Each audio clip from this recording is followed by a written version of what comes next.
Olá pessoal do canal Segurança e Empresa TV, sejam todos bem-vindos, sejam todas bem-vindas. Hoje um episódio especial. Quem que é essa moça aqui? Ela é a doutora Milena Comployer. Exato. E olha só, ela tem muita experiência no GAECO, recuperação de ativos, e a gente vai ter um papo sobre um tema que não é muito conhecido no Brasil. A gente tem um conhecimento distorcido, né, doutora Milena? Ah, com certeza. A gente ainda precisa engatinhar muito aqui, a gente está engatinhando, precisa comer muito arroz e feijão para avançar, tanto no crime organizado como nessa questão de recuperação de ativos. E falar de crime organizado, você já combateu e conhece toda essa parte de história de crime organizado. Obviamente, você é promotora aqui em São Paulo e tem muita experiência. Aliás, a gente fala de crime organizado. Não querendo conceituar o que é crime organizado, mas como que você vê o crime organizado no Brasil e o que ele difere dos crimes organizados ou terroristas e de outros países? Pegas, hoje, bom, o crime organizado ele acompanha a história da humanidade, não é o fenômeno de hoje. Então você vê reminiscências históricas aí, desde que o mundo é mundo, você tem crime organizado. Isso. Tem os piratas, os bandoleiros, sempre que você tem que o Estado está frágil, que a sociedade está frágil, você tem a organização criminosa ali se formando. Mas aconteceu um fenômeno aí na década de 80 que mudou um pouquinho a cara dessa circunstância do crime organizado. Nossa, eles no mundo ou no No Brasil? mundo. Porque antes você tinha criminalidade local, nacional. Com a década de 80, a globalização, o que era local passou a ter feição transnacional, passou a ter feição mundial.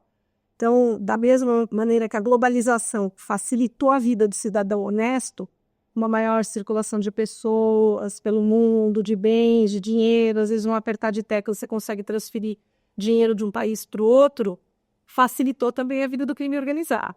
Então, o que era nacional passou também a ter feição transnacional. Vou dar um exemplo aí, por exemplo, tráfico de drogas. Você passou a ter no mundo países que são caracterizados pela produção de entorpecentes, aqui na América Latina, os nossos vizinhos, né? Países em que são responsáveis pela logística do tráfico. Que é o Brasil. Grande. Esse é o Brasil. Esse é o Brasil. Lógico que o Brasil também produz em pequena quantidade, pouquíssima. Também é consumidor, mas a grande característica do Brasil é ser um país de passagem, a logística. Precisa sair daqui para ir para a Europa, normalmente também para os Estados Unidos, às vezes passa pelo Brasil. As nossas fronteiras são imensas, enormes, fronteira marítima também. Então, necessariamente você tem que passar pelo Brasil.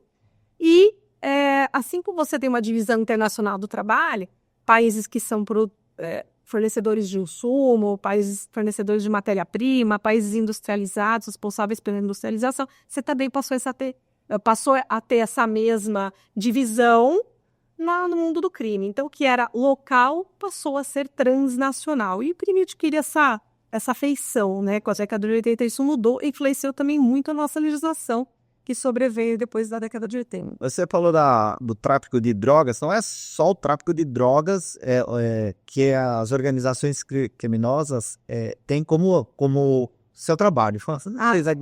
Tem o tráfico de pessoas. Sim, tráfico de pessoas, organizações terroristas, Isso. organizações que lavam dinheiro, tem tráfico de metais preciosos, Tem as pedras aqui. madeira. Madeira. Tem. Aqui na América do Sul, talvez você esteja falando da década de 80 do Pablo Escobar.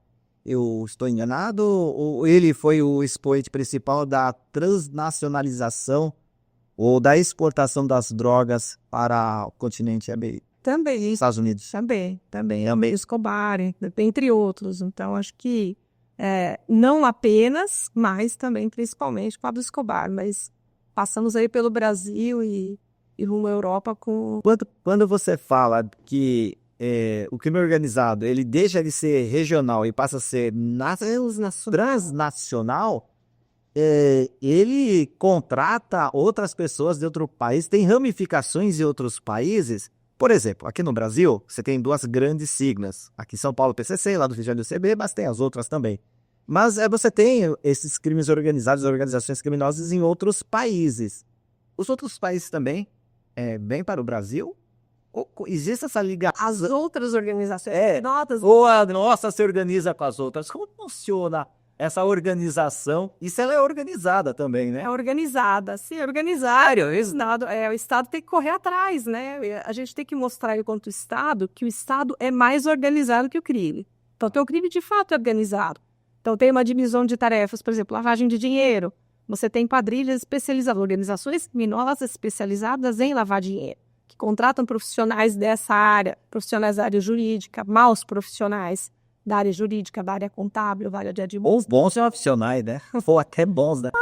Bons profissionais sob um aspecto e maus profissionais sob outro aspecto, né? Que vou contratar, que contratam pessoas justamente para para serem utilizadas por essas organizações. E no contexto mundial, pensando já no planeta Terra, aquela coisa toda, né? Então tem o Brasil, tem suas leis, Estados Unidos tem suas leis, Colômbia tem suas leis, cada país da Europa tem suas leis, mas não existe alguma organização supranacional que vê essa movimentação de crime organizado e vai passando alguns comandos para os países? Tem sim. O que aconteceu na década de 80? Como a gente falou, o crime ele passou a se organizar de uma maneira diferente com a globalização. E os países começaram a perceber isso e falaram, a gente também tem que... Eu vou ser um pouco do técnico, tá? Vou falar de uma maneira aqui, mas fugir do juridiquês. Então, os países, notadamente o G7, e depois outros países aderiram também a essa ideia, passaram a entender que o crime tinha que ser combatido de uma outra maneira. Combater o crime apenas localmente já não estava resolvendo mais. Então, foram definidas estratégias transnacionais, também internacionais, que abrangiam outros países, para que esse tipo de criminalidade fosse combatida. Crime organizado, tráfico de drogas, tráfico de pessoas. Depois, nos anos 2000, o terrorismo também teve um foco muito grande. Então, surgiram diversos tratados e convenções internacionais que passaram a emitir recomendações para que os países também legislassem em um determinado sentido. Para quê? Porque é muito difícil. Você emite, às vezes, uma ordem aqui no Brasil, aquela ser cumprida, era muito complicado, ainda é até hoje muito complicado. Uma ordem emitida em um país, para ser cumprida em outro, ela tem que passar por diversos trâmites burocráticos para ela ser executada. Então, isso, para a década de 80, começou a ser visualizado, e uma base legislativa, não é uma base uniforme, mas uma base que tem alguns pontos de contato, facilita o combate às organizações criminosas. Então, surgiu também nesse contexto o GAFI. A partir do G7, surgiu o GAFI, que é o Grupo de Ação Financeira Internacional, que passou a emitir recomendações para os países. E quem compõe esse GAFI? Como é que... Hoje, por mais de 180 países pondo, entendi. E é muito interessante o GAFI, por quê? Porque, diferentemente de um tratado de convenção internacional, que tem uma força corrente, força obrigatória, o país tem que cumprir, os países que compõem o GAFI, na realidade, eles não são obrigados a cumprir a recomendação do GAFI, mas todos eles tentam cumprir as recomendações do GAFI. Por quê? Porque se você for um país não cooperante, se você for um país que fuja muito dessas recomendações, você cai na classificação do GAFI. Então, você vai passar a compor uma lista cinza ou uma lista negra do GAFI, e se você for considerado um país não cooperante, você é considerado um país internacional. Você não tem acesso a financiamento, nem outro país vai querer negociar com você, comprar de você ou vender para você. É real mesmo? É real. Vou te dar um exemplo da Suíça. A Suíça, ela chegou a figurar na lista cinza do GAFI, porque a Suíça, na década de 80, era conhecida por quê? Paraíso fiscal, exatamente. Então, quando nós tivemos, inclusive, políticos aqui do Brasil que mandavam dinheiro para a Suíça, nós tivemos o Ministério Público de São Paulo, eu não vou citar nomes, mas nós tivemos uma investigação grande no Ministério Público de São Paulo, que foi recuperar dinheiro lá da Suíça, de pessoas criminosos que haviam mandado dinheiro para lá.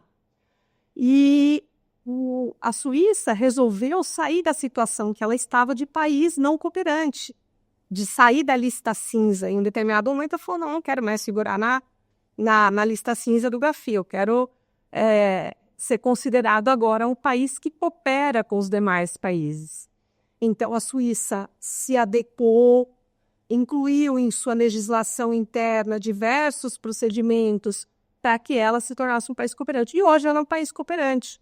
ela não corre mais nenhum risco de estar nessa lista do GAFI. Foi o que aconteceu com o Brasil na época da Copa do Mundo, da época das Olimpíadas, que o Brasil figurava numa lista que incentivava o terrorismo ou alguma coisa assim semelhante, porque o Brasil tocou em umas leis Terrorismo, tá? terrorismo, porque não tinha lei contra o terror, e isso foi tocado assim de uma maneira muito rápida. Parece que a legislação brasileira não foi bem concebida, ou se demorou muito, aí teve que fazer uma coisa mais imediata. É isso que Você está certíssimo, você está certíssimo. Por quê? Porque essas recomendações do GAFI, elas impõem aquela... Não é uma obrigação, mas os países se sentem obrigados a cumprir. E, no caso do Brasil, você tem até uma característica muito específica em relação a essa lei que você está mencionando, de financiamento ao terrorismo, que nós não tínhamos uma lei de financiamento ao terrorismo. Engraçado, nós tomamos um puxão de orelha do GAFI, uma determinada época. O GAFI, ele emitiu uma nota, fez uma visita aqui no Brasil e acabou emitindo uma nota aqui para o Brasil, meio que dando um puxão de orelha, dizendo que o Brasil não tinha uma legislação adequada para o combate ao financiamento do terrorismo. E, de fato, a gente não tinha. Tudo bem, tem a legislação que combate a lavagem de dinheiro, mas específica em relação ao terrorismo, não tínhamos. Aí você pode falar, mas o Brasil não tem tradição de ter ataque terrorista. Tudo bem, não tem essa tradição de ser alvo de ataques terroristas. Mas já se identificou, né, dinheiro, valores que podem, eventualmente, ter relação com o terrorismo. Então, o Brasil pode ser, pelo sistema financeiro que o Brasil tem, ele pode, de fato, ser palco de trânsito desses valores. Então, tinha, de fato, essa legislação.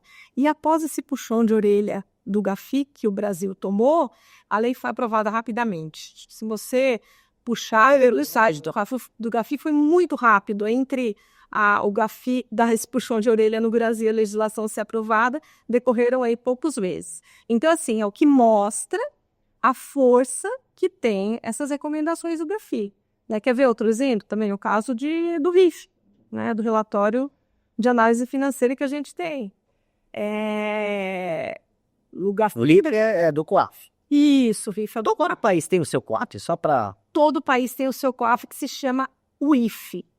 É chamado de Unidade de Inteligência Financeira. Então, todo país tem uma unidade que vai ser responsável pela inteligência financeira de todo aquele sistema, né, que funciona dentro do país.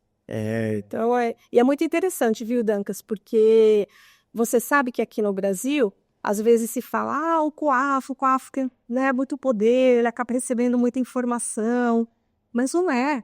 Se você pegar outras UIFs de outros países, você pega, por exemplo, a UIF de muitos países da Europa, vou usar o exemplo da Suíça de novo. Outras unidades de inteligência financeira, que são os equivalentes do COAF nos outros países, ela tem o poder até de congelar a operação financeira por um determinado período de tempo. Então, o banco constata que vai ser realizada uma transferência, uma quantia vultosa, milhões, 2 milhões, 3 milhões, por exemplo, uma quantia vultosa acima de um determinado valor aí de corte. Se aquela operação tem algum indício, ou não está muito clara, ou eventualmente ela pode ter alguma relação com lavagem de dinheiro, determinadas UIFs do mundo têm o poder de falar, banco, congela isso aqui.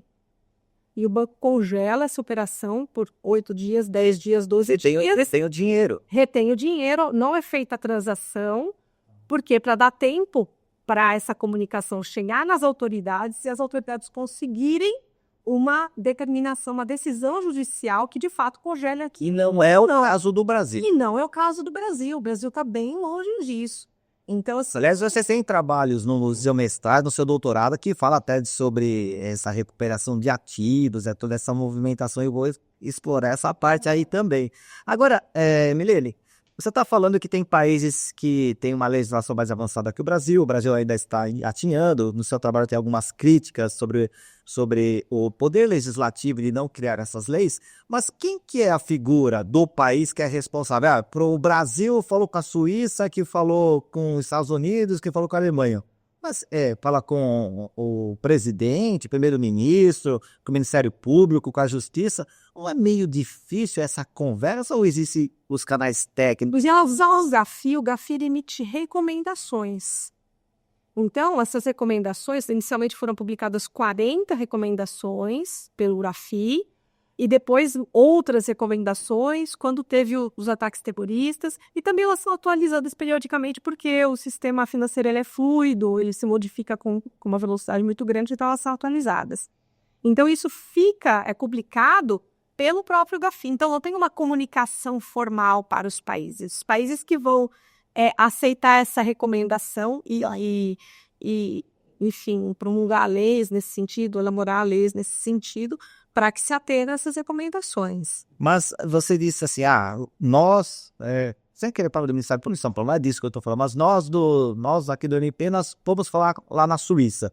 Mas se a gente pegar Montesquieu, acho que é Montesquieu, falou a estrutura do poder do Estado, né, executivo, legislativo e judiciário, o Ministério Público não figura como poder. Muitos falam que é apenas uma instituição, assim como o Tribunal de Contas, por exemplo, que não faz parte da estrutura do poder. E essa relação de países, quem que vai lá e fala, você está errado aqui, eu preciso recuperar, é a instituição ou eu preciso de uma autorização de Itamaraty para ir lá? Como o GAFI, você está falando? Não, você falou por lado, você precisa uma apuração na Espanha. Eu estou apurando o crime, acho que tem lavagem de dinheiro, eu preciso conversar com o pessoal da Espanha. Quem precisa conversar? É uma instituição? É o país, na figura do presidente, do primeiro-ministro? Como que se dá isso tecnicamente? Acho que é uma dúvida. Consideração jurídica internacional, você está falando. Como se dá a consideração jurídica internacional? Como que você chega... Ela se dá por várias formas. Você tem a cooperação direta, autoridade. Então, se você tem algum contato com algum investigador, algum promotor, em outros países, você pode fazer esse auxílio direto, essa interlocução direta. Elas têm que ser oficializadas. Mas isso, exatamente, mas isso tem que ser oficializado, tem que passar pelos canais de cooperação, tem uma autoridade central, você manda o pedido para a autoridade central, e a autoridade central do nosso país entra em contato com a autoridade central do outro país para poder tramitar essa informação. Não que não existe a possibilidade de cooperação também, contato direto entre os investigadores, os promotores, não é proibido, não é vedado esse contato direto. Tá. Mas ele recomendava para que não haja alegação de nulidade, para que, enfim, você não coloque em risco a investigação, seja feito via uma outra autoridade. Nos seus trabalhos, eles são bem interessantes. Eu vou colocar uma frase e queria que você raciocinasse essa frase em relação ao seu trabalho de mestrado e doutorado. Sufocar o público financeiro das organizações criminosas. Porque a gente pega qualquer secretário de segurança pública, qualquer autoridade policial falando sobre isso. Mas eu queria uma visão um pouquinho mais detalhada em cima do que você pesquisou. Isso funciona? Sufocar o público financeiro das organizações criminosas. Oi, Dancas, eu diria que só sufocar funciona. Porque só a pena de prisão, hoje, ela não resolve. A estrutura criminosa, você sabe, acho que todos que estão aqui no seu canal, e sabem, ela funciona como uma empresa. Hoje em dia, né, a criminalidade organizada, ela está muito organizada. Então, você tem uma estrutura que é uma estrutura piramidal. Então, você tem o presidente da empresa, você tem os diretores, você tem o responsável pelo setor financeiro, você tem os operadores ali que estão no meio da pirâmide, você tem quem está na base. E o que acontece com uma empresa quando você tem necessidade de substituir um CEO, por exemplo? Dá para substituir? Se o CEO de uma empresa é preso, ou se ele tem que ser demitido, é possível substituir? Aí eu te pergunto. Não, pessoa sim. Isso. A pessoa sim. A pessoa não é facilmente substituível. E a trabalho de outro melhor. Isso. Às vezes é outro melhor, às vezes é outro melhor. Mas em uma empresa, o diretor ele é facilmente substituível. E traçando um paralelo aí para o mundo do crime organizado, é a mesma coisa. Então, na criminalidade organizada, vai ser facilmente substituível aquele que for preso. O que não vai ser substituído? o dinheiro que você pegar. E onde esse dinheiro está no CNPJ dessa organização criminal? Porque está espalhado. Está espalhado. Então, mas é por isso que eu passo a pergunta. Com investigação, com muita investigação detalhada, a fundo, não é uma investigação simples e fácil de acontecer. Você precisa também não só de pessoas que tenham um olhar técnico, jurídico, você também, da mesma maneira em que a criminalidade é organizada nessa área, vai precisar de contadores, administradores, economistas para tentar esconder esse dinheiro. As forças de segurança também vão precisar de profissionais especializados, administradores, contadores e economistas, além dos técnicos na área jurídica, para encontrar, para fazer o caminho desse dinheiro, para identificar onde ele está. Às vezes o dinheiro não é o dinheiro... Além do COAF, porque a nossa unidade de inteligência financeira e todas as UIFs do mundo, elas são feitas para isso, para identificar potenciais sinais de que alguma coisa ali está errada. Então, isso que é interessante no COAF, isso que é interessante nos relatórios de inteligência financeira. Não necessariamente você tem um crime ali. Tá. Não necessariamente você tem um crime quando é emitido um relatório de inteligência financeira. Você sabe como é emitido? Não, eu não sei. Tem curiosidade? Eu e mais 150 mil pessoas estamos querendo saber. Aliás, deixa eu só falar para você. Tá curtindo a entrevista da doutora Milene? Participa, coloca seus comentários aqui, faça perguntas para ela. Quanto mais perguntas, aí eu já convido para estar aqui numa roda outra vez. Como funciona? Funciona assim. Eles falaram que é uma planilha de Excel gigante. Não, mas... É muito mais complexo que uma planilha de Excel.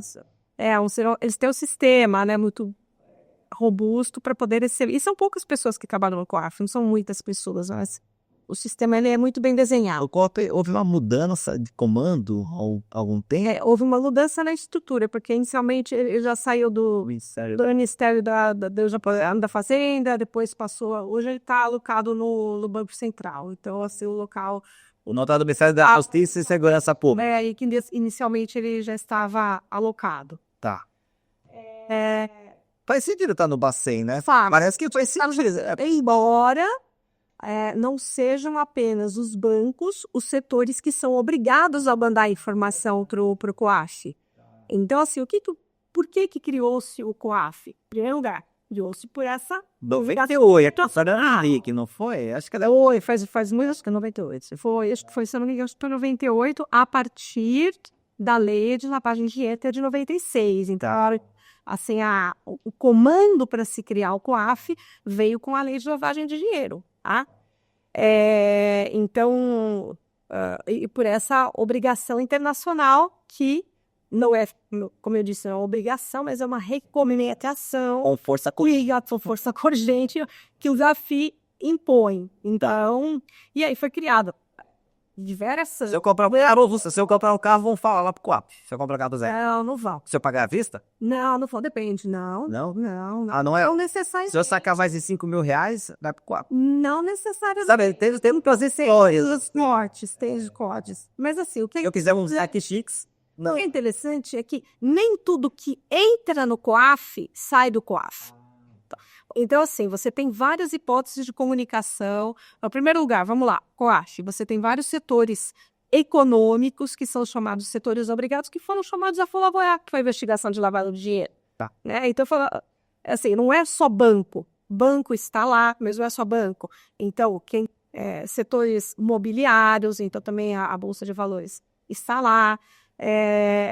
Quem opera com bens de luxo de alto valor também está lá. Então, concessionárias, seguradoras.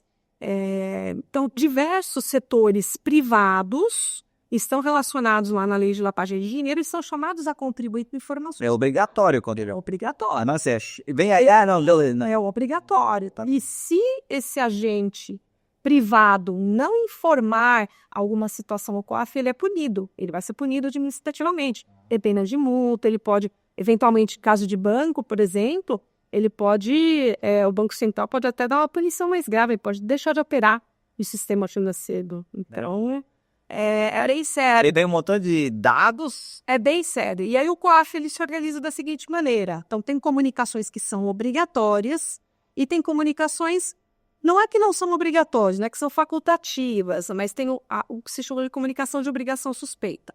Comunicação obrigatória. Então, o banco constatou uma movimentação em espécie acima de um determinado valor. O banco tem que comunicar, mesmo que não tenha indício nenhum de lavagem de dinheiro. Tá. Não é automático no sistema, é o gerente que tem que apertar a tecla lá e informar. Tem que apertar a tecla lá e informar. Tá? Aí o banco, eventualmente, pode até criar um sistema que, às vezes, informa automaticamente. Não, porque eu achei até comum no canal, quando a gente junta nosso dinheirinho, ganha dinheiro precatório lá, né? Vai lá, vai depositar, o gerente pergunta, onde eu esse dinheiro, né? Porque já aconteceu comigo, né? Não me tem esse dinheiro. Por que você quer saber? Não, eu tenho que colocar aqui, tem que... Porque senão... É isso? Exatamente, é isso, tem que informar. E o banco, não só o banco, mas todos os setores privados que estão relacionados à lei de lavagem de dinheiro, seguradoras, banco, juizaria, bilhar, joalheria, mercado de arte também, mercado de arte, corretoras de imóveis, enfim, contadores também, então assim, muita gente está lá, muita gente está, advogados não estão. Vou tirar meu OB, eu vou me inscrever agora no OB. E, enfim, tem muitos setores privados estão relacionados lá na lei de lavagem de dinheiro, eles são obrigados a comunicar o COAF. Então, tem essas comunicações que são obrigatórias, independentemente de ter qualquer sinal de lavagem de dinheiro. Tá. Você pode falar, poxa, mas a minha avó juntava isso, tirava, sacava lá, ganhava uma pensãozinha lá de, né, sei lá... Cincão, e vivia com 1.000 e tirava 4 em dinheiro e guardou 4 bem em dinheiro durante a vida toda e chegou, ela quis comprar um carro e pagou 120 mil reais em dinheiro, né? Não tem isso, não tem lastro, né? Levou a maleta lá e foi pagar. Ela vai parar no COAF? Sim, ela vai parar no COAF, mas não necessariamente ela vai sair do COAF.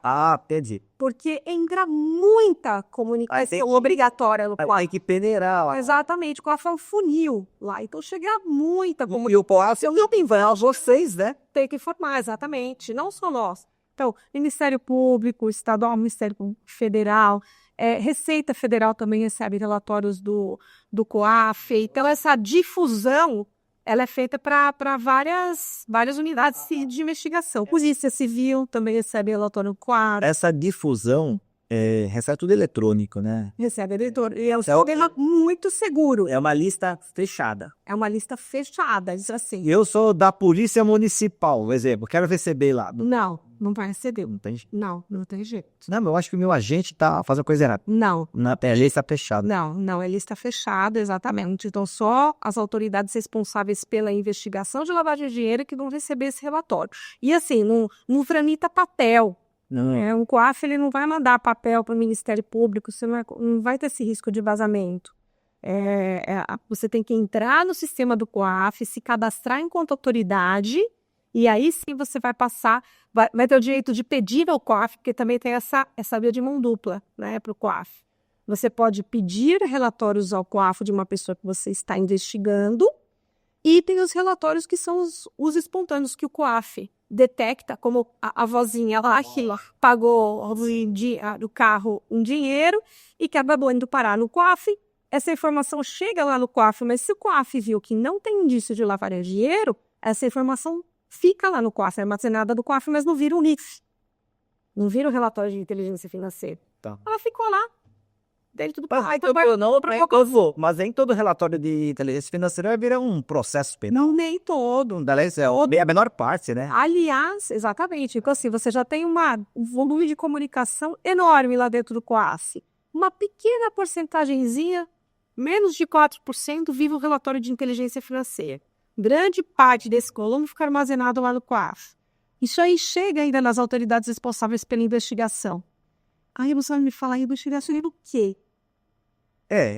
Não pode brincar, então. Por assim, quando eu tava... Por que eu fui estudar o relatório de inteligência financeira? Porque quando eu passei pelo GAERP, do Ministério Público, foi 2008 a 2014, ainda não tinha uma doutrina de relatório de inteligência financeira. Por isso que eu fui estudar. Por quê? Porque algumas pessoas falavam, não, isso aqui é inteligência. Sei. Você tem que fazer, que você tem que ler e ficar quieto. se encontrar alguma coisa por aí, tu fala nada, inteligência. Vai tramitar como se fosse um relatório de inteligência. Por isso que chama relatório de inteligência financeira. Tinha gente que sustentava isso. Você lê, fica quietinho. Sim, é só um indício seu, agora você vai atrás da prova. Agora você vai atrás se você tiver alguma outra investigação que tangencie isso. Olha que loucura. Tá. Né? E aí, Eu não poderia usar como prova no processo, exatamente. E aí isso foi sendo, né, outras surgiram também outras pessoas que começaram a trazer benefícios diversos, falando, olha, isso aqui não dá, eu vou fazer o que com isso aqui? Eu vou O sujo tá no processo. vou chegar para o juiz ou para o juiz. Eu preciso aqui de uma quebra bancária e fiscal do fulano de tal. Aí o juiz vai falar, né, mas por nós vai sair baseado em que a forma o passarinho me contou. Você vai parar no Rio e não maneiro. Não dá, né? É só curiosidade. Quem são as pessoas? Eu sei que você fala que é sistema, entende tudo isso, mas para o nosso internauta, se a gente pudesse resumir, tinha que dar um Google aí, resume, dá o chat GTP, né? Quem são essas pessoas que fazem o relatório de inteligência financeira no COAF? São delegados, promotores, juízes, contadores... Assim, quem que compõe o COAF? Não quem compõe, mas quem teve essa ideia? São agentes que investigam crime? Ou são pessoas da área bancária? O COAF é composto por diversos servidores públicos de áreas diversas. Então, assim, tem funcionários tem servidores que são, eventualmente, do Banco Central, que são requisitados para trabalhar no COAF.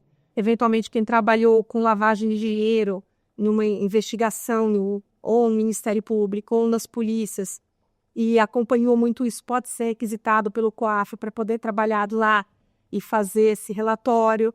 E assim, grande parte desse relatório, ele é automatizado, né? Toda essa informação ela é entrada no COAF, ela vai passar com o primeiro filtro automático, que vai, isso aqui, por exemplo, né? Tem indícios de envolvimento com terrorismo? Aí tem uma pontuação grande lá, né? Aí provavelmente isso vai virar um relatório. Isso aqui já teve uma comunicação anterior? Porque às vezes a sua avó, que pagou o carro e dinheiro lá em espécie, ela fez isso uma vez, a comunicação chegou lá no COAF e não saiu relatório. Ok, porque identificaram que não tinha indício de lavagem de dinheiro. Eu queria perguntar do calcanhar de Aquiles, porque você está me falando várias coisinhas aí. Onde que está o problema no Brasil, então, já que eu tenho tantos relatórios? De inteligência financeira? Bom, eu digo, antes de você responder, tem muita pergunta, né? Mas você acha que hoje a lavagem de dinheiro, ela sofre um problema de percurso da investigação com as criptomoedas? Sofre, com certeza. Isso aí mudou muito. Mudou muito. E aí a gente não tem como rastrear. Tem como rastrear. Mas se for... Rastrear porque Não, se eu comprar criptomoeda num banco digital, aí é uma coisa. E agora, se eu tiver com o meu bem. Mas se eu tiver com o meu pendrive... Se você comprar fora do sistema das exchanges, não é que não tem, fica mais difícil de rastrear. Mas também tem no âmbito das criptomoedas, você tem uma circunstância, é mais difícil de investigar, de fato, mas não é impossível. Tem uma diferença básica com o setor bancário, né? Para o setor bancário, você tem a sua conta corrente, você tem o seu cartão, você vai comprar um cafezinho. Eu, enquanto promotora de justiça, o policial, se quiser ter acesso ao que você comprou, o seu cartão, vai ter que fazer o pedido de quebra e mandar lá para o juiz. Vai ter que fundamentar por que está pedindo a quebra do seu sigilo bancário. Para aquele CPF. Daquele CPF, né? Então vai ter que pedir. É difícil, o juiz não dá facilidade, tem que ter o lastro ali na sua investigação. Para eu descobrir se você tomou. Tem uma investigação formal pelo IB ou o inquérito aberto para eu sou polícia federal. Fora isso aí, não tem? Não tem conversa. Não tem quebra de sigilo bancário e fiscal, não. Tá. Agora, o rastreio dos criptoativos, na realidade, a operação que é feita, ela está no blockchain. O difícil não é conhecer a operação, não é conhecer o cafezinho, não é exatamente o cafezinho, mas só estou traçando um paralelo. Não é conhecer de onde o dinheiro foi. Isso é conhecível, isso é rastreável, porque está aberto, está no blockchain, está no mundo. O difícil é você identificar quem está por trás daquela operação. Então, essa é uma dificuldade. Agora, você, há uns anos atrás, estava falando que só existe. A grande saída é sufocar o público financeiro das organizações criminosas.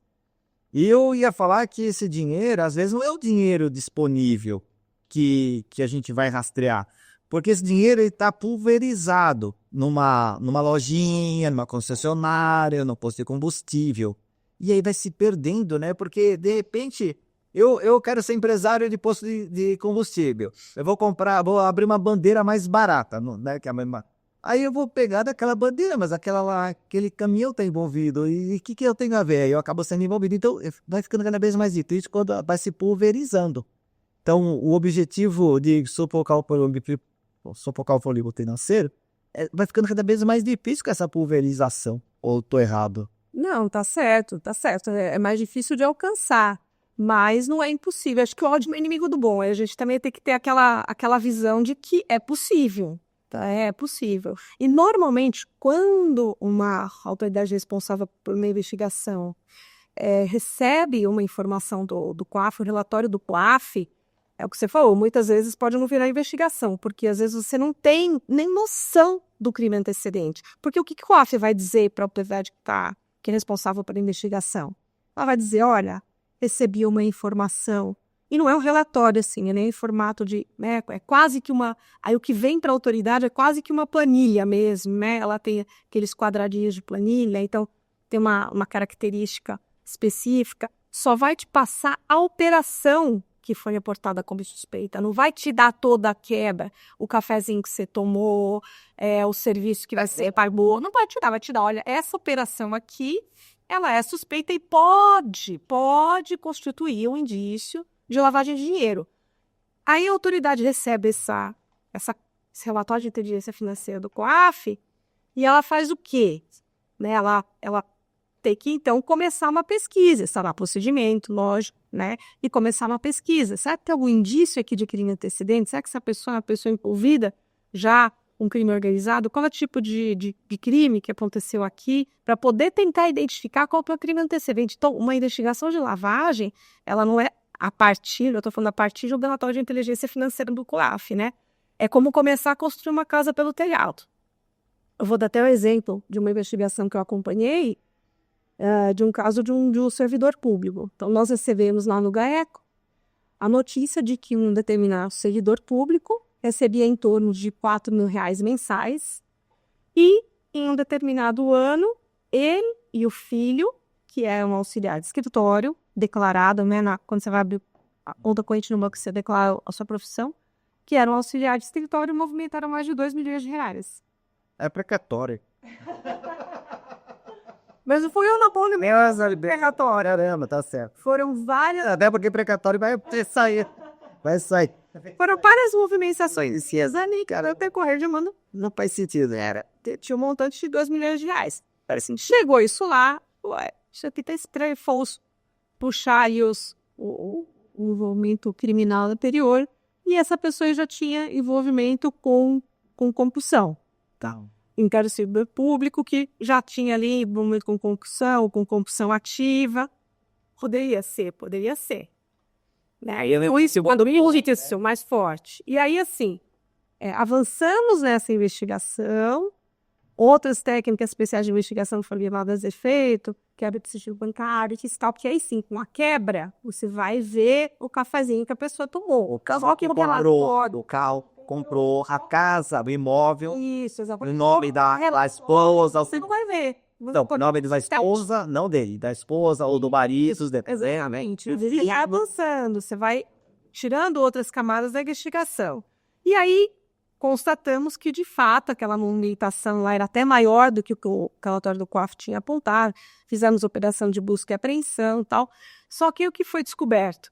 Que, na realidade, esse servidor público tinha uma factory. E na realidade, ele praticava, não era usura, mas era... Mas que o banco faz, ele né? Ele tem que avaliar essa legislação de usura, né? Ele cometia um crime contra a economia popular. Ixi, coitado. Porque ele usava factory. Ele quando ele não usar a lei, né? Assim, quis fazer uso da profissão dele. Ai, não pode.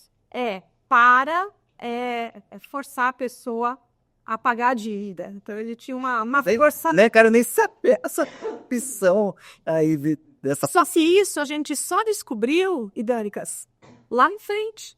Depois que você iniciou a investigação, porque recebeu esse relatório do COAF. Aí você faz... Aí você faz o quê? Aí o crime não é nosso. Não era do Ministério Público Estadual. Porque Olha o grande problema. o crime financeiro é Ministério de Médica me comprou o sistema financeiro no filme de Polícia Federal. da Polícia Federal. E você investiga e entrega para o PF. Não, para o Ministério Público Federal. Isso. Aí, se você entregar e for pra frente, tá ótimo. O problema... Não tem. O problema é se você entregar e por acaso... não foi o caso, tá? A gente acompanhou isso depois, porque ficamos até curiosos para ter, né, o resultado, aquilo lá, em que a Justiça Federal acabou validando toda a investigação feita pelo Ministério Estadual a partir de um RIF, porque naquele momento da investigação, você não sabia que a competência era federal, então ainda era fluida. Né? Por isso que o COAF faz a difusão para o MP estadual, para o MP federal, para a Polícia Federal, para a Receita Federal, para a Polícia Civil. Então, são vários órgãos que vão receber o relatório de inteligência do COAF. Pode ser que o crime seja de competência federal, a Polícia Civil. No relatório a gente não tem noção do que... Não tem noção do que está por trás. Aí descobre-se, vamos pensar que o crime é estadual, vamos, quando a gente vai agora pensar como um chat GTP, a gente vai devagar das ideias. Então, o crime era estadual, viu-se que ele comprou ali uma BMW, uma Porsche, algumas casas, e aí existe a recuperação desse ativo. Né? E tudo que você recupera, o rompo o MP, fica tudo... Não, não tem uma lei que fala que quem... não quiser... Não tem uma lei que fala que aquele órgão, instituição que investir... A lei de lavagem foi... E recupera e fica com vocês? Não, a lei de lavagem tem esse comando, tá? Então, só que na realidade, isso não era cumprido, isso não veio para o Ministério Público. Há pouco tempo, então recentemente... tem o Recupera, que agora é no estado de São Paulo, que foi idealizado aí o fim do ano passado, e o fundo já tá muito bem e tem um potencial de... O fundo é gerido pelo chefe do executivo. E o fundo tem do executivo. Do executivo. Tem uma comissão que vai gerir esse fundo, que é o Recupera, justamente para você ir atrás de valores... oriundos de latar de dinheiro. Desse dinheiro, mas não vem para o recuperado do Estado. Então, fica... E assim, o Ministério Público tem um percentual desse dinheiro. Hoje terá o percentual desse dinheiro, mas isso aí é para o futuro. E aqueles carros bonitos? Ou, tipo assim, porque dos carros civilizados... porque a polícia. Tem Ministério Público também, calma? Não. Mas tem polícia. Não tem. Tem polícia, sim. A gente tem bastante crítica em relação a isso. Isso é mais um marketing ou uma necessidade? Não, é marketing. Mas eu acho válido, sabe? Tem até um estado, eu assisti esses dias, já está sentado em Sorocaba, então achei. De Santa Catarina, eu vi o estado do Nordeste esses dias, que fez uma apresentação muito interessante nesse sentido, porque um dos veículos recuperados, assim, era um veículo, um automóvel de luxo, ele foi para a polícia. A polícia tem necessidade de andar desfilando com uma BMW ou com uma Porsche? Não tem. Não tem necessidade, não é para fazer policiamento. Vai Dubai, né? Dubai. Mas é interessante que alguns desses veículos, de fato, fiquem com as polícias. Por quê? Você adesifar esse veículo, você colocar ele, às vezes, na porta de um shopping center, onde vão estar crianças, elas vão lá olhar, elas vão ter aquela visão lúdica do carro de polícia, que é bacana, que é bonito, que é legal.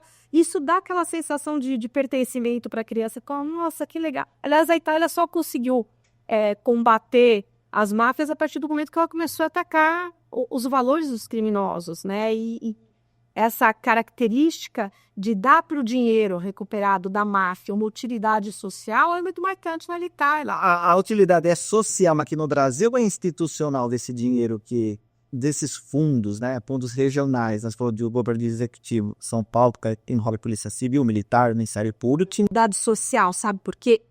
Porque esse dinheiro ele tem que reverter em benefício da própria instituição.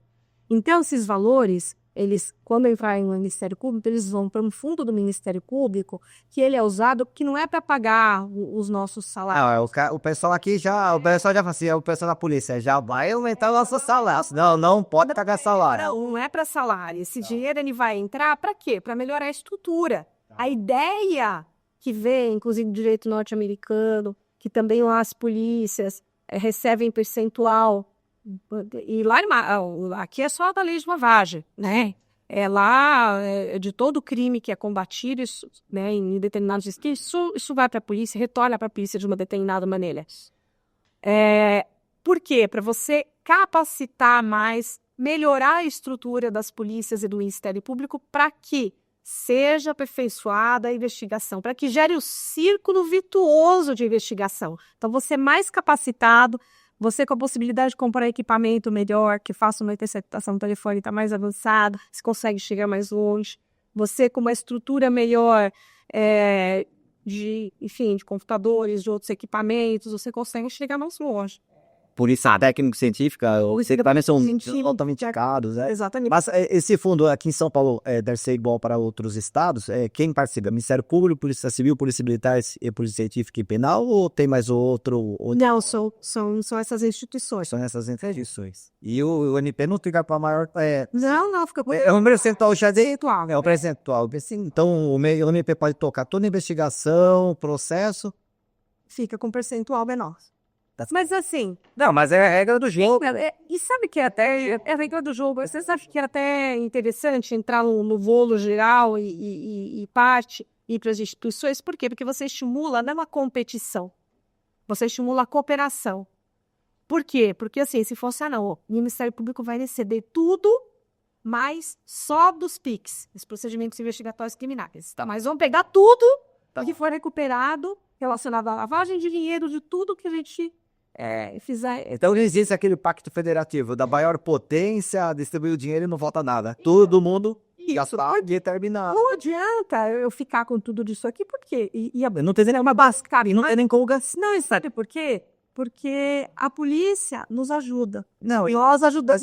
Não, faz sentido. A gente tá falando do sistema de justiça criminal, que é muito maior. É muito maior que as instituições, exatamente. Então, assim, a partir do momento que você coloca tudo em um mesmo fundo e acaba destinando percentual para as instituições, lógico que você estimula, não a competição, você estimula a cooperação.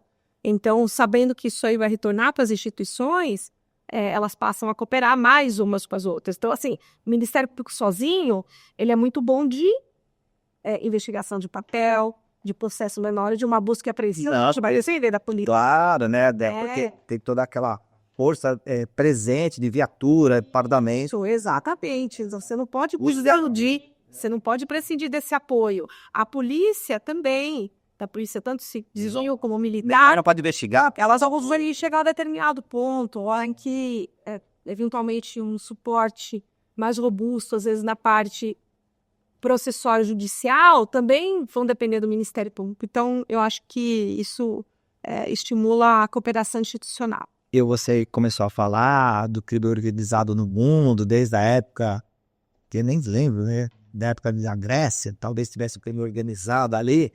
Mas como que o sistema SWIFT que nós temos hoje é o sistema predominante? Talvez aí o Brasil, Rússia, China, Índia, África do Sul queira fazer seu sistema próprio, sai do SWIFT. Como o sistema SWIFT que faz essa intermediação, essa entrega de dinheiros entre países, pessoas, empresas diferentes, pode ajudar ou não nos crimes financeiros? Ele acaba ajudando ou não? Porque tudo passa pelo SWIFT. Nem tudo passa. Nem tudo, não. Nem tudo, a cripto não passa, por exemplo. A cripto não passa, os oleiros não passam. Então, Mas 90% é do sistema SWIFT. Não, você... Talvez. Não é que facilita, porque você ainda tem esse grande entrave burocrático de cooperação entre os países. Você tem... A recomenda, porque você que pode, em alguns países, bloquear aquela movimentação, mas a UIF se você tem um sistema SWIFT, você bloqueia na hora. Pode conseguir bloquear, a depender da legislação de cada país. pode conseguir Mas bloquear. isso não acontece hoje. Hoje a gente tem um sistema que, teoricamente, Aqui do Brasil você consegue movimentar independência para entregar e receber, independentemente do COAF não consegue fazer esse tipo de bloqueio. Nossa unidade financeira não consegue. Agora, o fato de estar no sistema SWIFT, lógico, assim, aumenta a possibilidade de rastreio e de identificação. Você consegue identificar de onde isso veio e para onde isso foi. Mais uma vez, como traçando para quando a gente falou das criptomoedas, você tem uma outra dificuldade. O fato de você identificar a operação não significa que você vai chegar no beneficiário final. Que isso é muito mais laranja ainda, não é? Exatamente, tem laranja no meio, tem empresa de fachada no meio, tem países que são notoriamente conhecidos por empresas de prateleira. Então tem... a famosa Ilha Seychelles é uma delas. É uma delas. Você tem países que, né, que tem essas chamadas empresas de prateleira que você pode, sei lá, você está... Vou abrir uma bela clandestina, vou para a Ilha Seychelles. Isso é muitas vezes ali, você compra a empresa que já está aberta de alguém. Olha. Então, você compra essa empresa que está lá na prateleira. Joguei tigrinho. Eu quero uma prateleira, eu quero uma empresa assim. Como que você quer? Assim, tá? Pega essa empresa que já está aberta e facilmente ela é transferível para você. Da mesma maneira, você consegue transferir para outro, para outro, para outro. E aí não dá para chegar no... E assim, né? Assim, não é que não tem crime perfeito. Dá para chegar? Muitas vezes dá. Se quiser, se houver aquela vontade, necessidade de rachar aquele quilote, é possível chegar. Não tem, sempre deixa algum rastro. Mas os entraves que são colocados vão aumentando, né? Você falou um dos seus trabalhos sobre agências regionais, né, de análise financeira. O Brasil tem uma, que é o COAF, mas a gente não tem uma agência em São Paulo, em Santa Catarina. Não tem necessidade. Não precisa? Não é da... Eu acho que não, eu acho que não tem. Acho que para você ter uma unidade central que receba essas informações em âmbito nacional é o necessário para o Brasil. Acho que, assim, não deveria... Aqui deveria haver, em termos de agência regional, para gestão de bens. Não é para identificação... É o que deu São Paulo. Financeira. Recupera uma agência regional. Ou não é isso, modelo? Característica de agência. O projeto pode ser que vire uma agência, pode ser que vire uma agência. Qual é a sua ideia sobre agências? Como você pensa esse modelo? Olha, eu estudei... Já dá dica sobre os parlamentares que estão assistindo, os assessores. Alguns modelos no mundo são muito interessantes. Eu, assim, gostei muito do modelo italiano de agência. Eu acho que o modelo italiano, quando eles implementaram, de fato, o modelo italiano, a Itália conseguiu... Não dá para eliminar a máfia, não dá para eliminar a crime organizado, mas dá para você quebrar um pouco mais as pernas, dá para você deixar o sufoco, dificultar, que a partir do momento que você tira o patrimônio, você consegue dificultar mais. Agora, a França teve um modelo muito interessante de agência. A França criou a Agrasc em 2014, porque também tinha essa dificuldade de gerir bens, que aqui no Brasil a gente tem uma dificuldade imensa para gerir esses bens. Os juízes, os promotores, a polícia, eles são talhados para cada um trabalhar na sua área, ninguém é talhado para administrar bens. Então, quando o juiz peça concurso para juiz, ele vai ser juiz, ele não vai ser administrador, e de repente ele determina ali o sequestro de um cemitério. O cemitério tem que continuar funcionando. Ou de uma empresa, a empresa tem que continuar funcionando. E vai estar na caneta dele ali a responsabilidade sobre aquilo. Então, isso é uma bomba relógio. Né? Mais dia, menos dia. Se a pessoa for absolvida, vai ter que devolver? Em que condições o Estado vai devolver isso para aquela pessoa que foi absolvida? Então, nós temos mecanismos hoje, por exemplo, que não são muito utilizados. Alienação antecipada, por exemplo. Então, se você observar o índice aqui no Brasil de alienação antecipada, ele é muito pequeno frente ao que é apreendido. Então, se utilizasse mais esses instrumentos, esses mecanismos, o que é alienação antecipada? Você né? Dá conta aí, para mim, para mais 150 mil. Processo antecipada significa que, a partir do momento em que um bem ele é apreendido ou sequestrado por uma ordem judicial, pela ordem do juiz, então o carro, a BMW, a Porsche, Ela tem um valor tem um valor fixo. Então, a alienação antecipada escrita que o juiz pode emitir uma ordem para que aquele veículo seja vendido logo no começo do processo. Para quê? Para que ele não perca o valor de mercado. Então, uma BMW que ela é apreendida hoje, se ela for devolvida daqui a 10 anos para aquela pessoa que foi processada, vamos supor que o crime prescreva, vai ter que devolver. Tem que devolver? Mesmo que seja. Infelizmente, hoje vai. Daqui a pouco a gente pode falar isso e ação civil de extinção de domínio. Então, os parlamentares que estão nos assistindo, eu tenho um pedido. Ela lá para a câmera lá. Ação civil de extinção de domínio. Por quê? Assim, o Ministério Público apresentou isso recentemente como uma proposta para o ministro Lewandowski para fazer parte do pacote que foi apresentado de mudanças legislativas, né, o pacote antimáfia. E uma das propostas que foi levada pelo Procurador-Geral de Justiça foi essa, ação civil de extinção de domínio. Por quê? Vou usar até o exemplo de um helicóptero aí, de um criminoso famoso. E depois ele recuperou o helicóptero. E depois o helicóptero foi devolvido. Então a polícia passou a usar aquele helicóptero, o helicóptero foi apreendido, a polícia adesivou, o helicóptero era utilizado para transporte de órgãos que iam ser transplantados, dentre outras necessidades, ou seja, a utilidade social, né? O valor social, a visualização daquele bem retirado do crime e transformado em um bem que possa ser utilizado pela população, que evita benefício da população.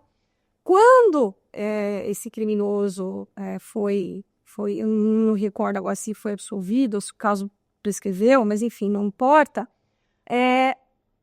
Tudo aquilo que foi levantado teve que ser, né, o helicóptero, a tristeza. Devolver uma correção monetária. De ver um helicóptero tendo que ser desadesivado para ser devolvido para uma pessoa que foi processada, é muito triste isso. Então, a ação civil de extinção de domínio, que é uma proposta legislativa, ela vem para quê? Se aquele bem apreendido, ele tem uma origem ilícita ou ele tem de uma origem não comprovada, independentemente do resultado da ação penal, vamos supor que a ação penal, que aquele crime prescreva, mas você tem aquela origem ali ilícita daquele patrimônio, essa ação civil de extinção de domínio permite que você vai se voltar contra o patrimônio. Qual a origem daquele patrimônio? Vai voltar contra a pessoa. Isso é legislação, que isso é uma legislação federal, né? Tem que ser uma legislação federal. Federal. Não adianta. Mas os estados também têm força. O recado tá aí, foi dado. Isso tem a ver com o seu trabalho, que você falou sobre a falta de agilidade e eficácia na recuperação dos ativos? Tem. E essa é uma grande crítica que você traz em seu trabalho. Seu trabalho é público? É público. Tem um link, a gente pode acessar via link da internet? Tem, pode. Então, sim. Então, trabalhos dela. Tá na biblioteca do Mackenzie, se quiser acessar, pode acessar. Inclusive, tá aqui embaixo o link, é só clicar e conhecer aí. O meu trabalho de mestrado virou um livro que eu trouxe aqui para você. Olha. Presentear. Olha. Esse livro tá à venda? Tá à venda. Deixa eu mostrar aqui, ó. Fala um pouquinho desse livro para mim, por favor. Esse livro já fruto do meu trabalho de mestrado e sobre... Quando eu trabalhei no GAECO, né, nos meus anos aí de GAECO, eu tive um problema muito grande para tentar entender qual que era o sistema, por que a coisa não dava certo, por que não andava, por que não ia para frente. Tem até uma história curiosa, né, até com a polícia militar, do porquê que eu fui atrás desse tema. Então, eu fazia... Às vezes, eventualmente, batia lá no GAECO alguns pedidos de busca e apreensão de notícia de casa de jogo de azar que estava funcionando lá. Jogo de azar, o que é bingo, bicho? O jogo de azar. Essas coisas todas. Agora, só mudou azar. Aí do aí vai ficar tudo vai. Daqui a pouquinho já. Todo aquele trabalho lá atrás. Tudo igual. Enfim, e aí, vi algumas notícias. polícia trazia, eu pedia um mandado de busca e apreensão, eu entrava nos locais, eu acompanhava. Então, aprendi ali assim, uma coisa, justamente naquela intenção, aquela vontade. Em primeiro lugar, eu só pedia busca e apreensão, fechava os lugares. Fechava um, fechava o carro. Depois de 15 dias, Idancas, o que acontecia? E que você imaginou? Fechava hoje, daqui a 15 dias. Só que acontece perto de casa, às vezes, tá funcionando. E não tá rolando solto. Pedia outro mandado. Se você descia, voltava a funcionar de novo.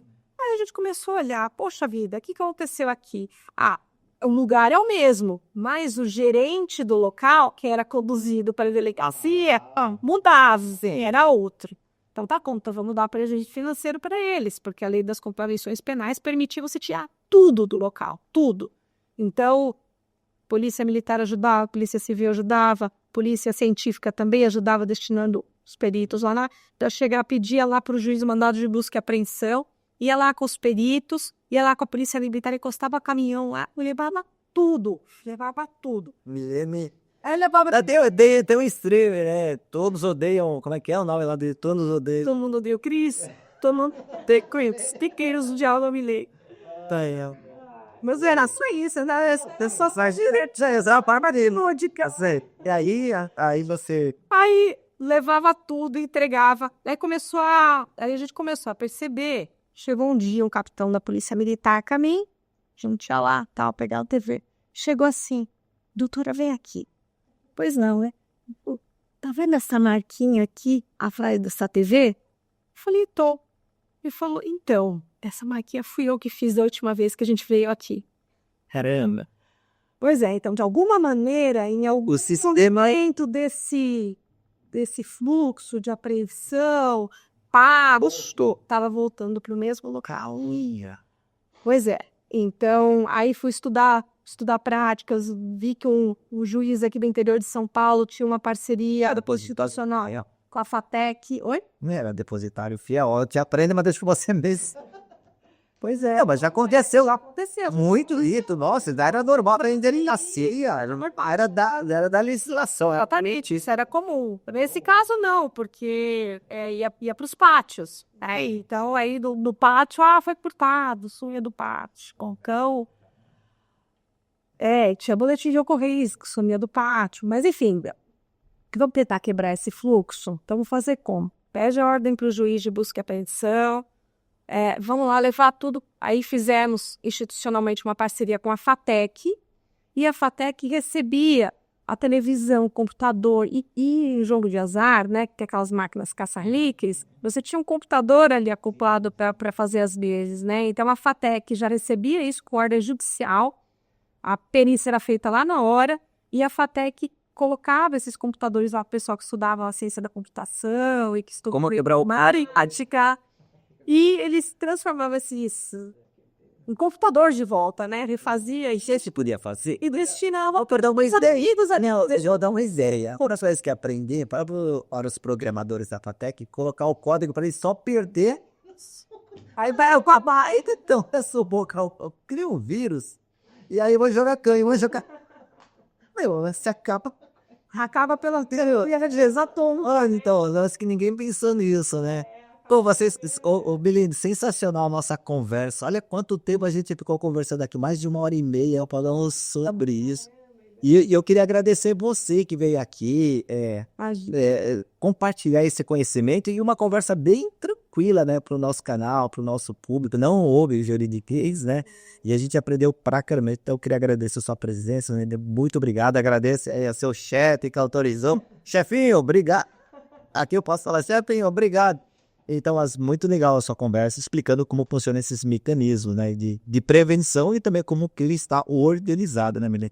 Totalmente. Obrigada, viu, Dancas? Para mim foi uma satisfação, agradeço o convite, foi uma alegria aqui participar do seu canal, que eu acompanho também. Legal. E esse seu livro, você falou que tá à venda? Tá bem. Gente, esse livro aqui, seu presente. Esse é o meu presente, mas você que está assistindo, tá aqui no link desse vídeo, na descrição tem um link, vamos comprar, vamos esgotar. Você já teve livro esgotado, assim? Eu escrevi um livro que eu fiz, escrevi 5 edições. Nossa. Mas é, Ultra Esgotou. esgotou.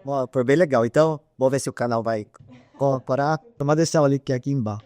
Mas beleza, obrigado por ter vindo aqui compartilhar esse conhecimento. O canal fica aberto para outras visitas, para você conversar sobre essa parte que é bem difícil a gente entender. Obrigado. Maravilha, Decas. Muito obrigada, viu? Legal. Você que está me assistindo, gostou? Coloca seu comentário. Quer que a doutora Milene volte para falar de outros assuntos? Coloca nos comentários as perguntas, sugira temas que eu vou convidar. Não é inscrito no canal? Deixa aí, se inscreva, ativa o sininho para receber mais vídeos como esse. Valeu! Você sabia que pode ser membro do canal? Ao se tornar membro, você terá acesso antecipado aos vídeos como esse. E o melhor de tudo, é só R$ 5 para assinar. Clica no botão aqui embaixo